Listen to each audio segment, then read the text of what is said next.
Hello' everyone, আমি এতিয়া আহিছোঁ মেডিকেললৈ। এইবাৰ আমাৰ লক্ষী পূজা কৰা নহ'ব। আজি যিহেতু লক্ষী পূজা, সেইকাৰণে চাইছেনে হস্পিটেলতে সকলো কোণতে চাকি দিয়া আছে, বৰ ভাল লাগিছে।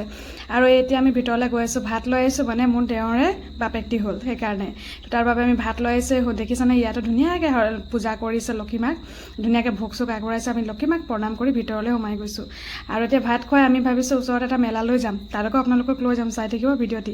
তাৰপৰা যিহেতু এইফালে মাত দি সোমাব লগা হয়, কাৰণ হাজবেণ্ডে হৈছে বৰজনাক, সেইকাৰণে আৰু আমাৰ টিকলাটি হৈ আছে। আৰু আমি এতিয়া গুচি আহিলোঁ মেলালৈ, লক্ষী মেলা। আচলতে এতিয়া দুৰ্গা পূজা আগতে আহিছিলে মেলা, আজি 12 দিনমান হৈ গ'ল তো আছে, আৰু এতিয়া বোলে 12 দিনমান থাকিব। তো আমি টিকেট এণ্ট্ৰি লৈ লৈছোঁ, 100 টকা লৈছে টিকেট।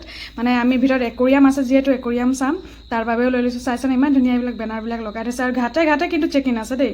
তাৰপিছত সোমাই গৈয়ে প্ৰথমে আমি ইয়াত চাইছনে, ইয়াত বাগৰি যাবলৈ কাৰণে মানে ওপৰ ফালে উঠি যাব লাগে যে বগাই, সেইবাবে আমি ভাবিছোঁ চকুৰ সুবিধা হ'বৰ কাৰণে লৈ গৈছোঁ। কিন্তু চকু আকৌ মোকো টানি নিয়ে নহয়, ব'ল আমাৰ বুলি কৈ আছে।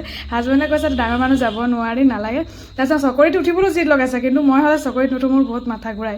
তো সেইবাবে মই সেয়া কেতিয়াবাই বাদ দিলোঁ চকৰিত ঘূৰা। তাৰপৰা চকুক উঠিব মন গ'ল, বাইকত উঠিম বুলি ক'লে ৰখালোঁ, কিন্তু বাইকত নুঠে, উঠিব কাৰত। আৰু মোক কৈছে লগত যাবলৈ, মানুহজনে কৈছে তুমি লগত উঠি যোৱা, ভয়ে কৰি আছে।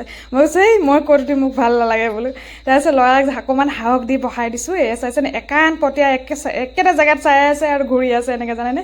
তাৰপিছত আমি মেলা ধুনীয়াকৈ গোটেই উপভোগ কৰিলোঁ। চকুক আকৌ উঠালোঁ হেলিকপ্টাৰো ফুৰিব মন গৈছে। আৰু এইবিলাক মানে লাহে লাহে ঘূৰে যে, সেইকাৰণে খেলাবলৈ ভাল আৰু চাই থাকিব পাৰি।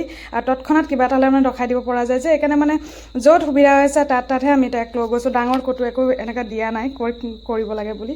তাৰপিছত চাইছেনে মানুহজনে মোক পেলাই অকণমান তোমাকো ভিডিঅ' উঠাই দিওঁ বুলি কৈছে। মই বোলে, আৰু মই যে নিজে এনেকৈ চেল্ফি টাইপৰ লৈ ভিডিঅ' কৰিবলৈ অলপ অসজাপ পাওঁ, মানে লাজ লাগে নিজকে দেই। তাৰপিছত চকুটো ওলাই বাৰে বাৰে চকু গৈছে, ইমান ওখ কেনেকৈ হয়। তাৰপিছত আজি বোলে সৰু সুৰা কিবা এক্সিডেণ্টো হৈ গৈছিলে তাত বোলে, ইমান টাইম ডিটেইলছকৈ গম নাপালোঁ, ওচৰে কৈছে আৰু দোকানীকেইজনে। তাৰপৰা আমি আকৌ পেট পূজা কৰিবলৈ আহি গ'লোঁ, ল'লোঁ চাওমিন।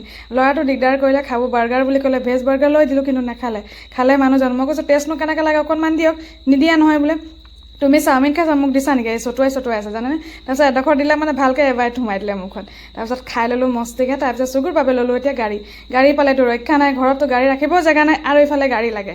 এতিয়া দুৰ্গা পূজাটো 3-4খনমান এইবাৰ লৈ লৈছে, মোৰ মানে অৱস্থা বেয়া কৰিছে। বাৰু মোৰ মিডি ব্লগটি চাই নহ'লে কেনে পালে নিশ্চয় জনাব। ভাল লাগিলে like, comment, share and subscribe কৰিবলৈ নাপাৰিলোঁ।